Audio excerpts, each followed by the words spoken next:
भजे व्रजैकमण्डनं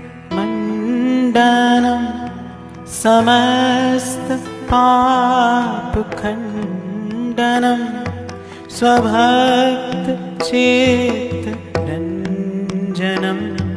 सदैव नन्दनन्दनं सुपिच्छकुच्छमस्तकं सुनादवेणुहस्तकम् अनङ्गरङ्गसागरं नमामि कृष्णनागरं नमामि कृष्णनागरं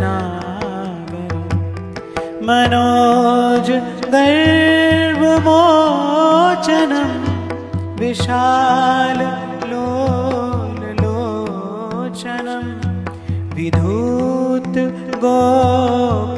विधूतगोपशोचनं नमामि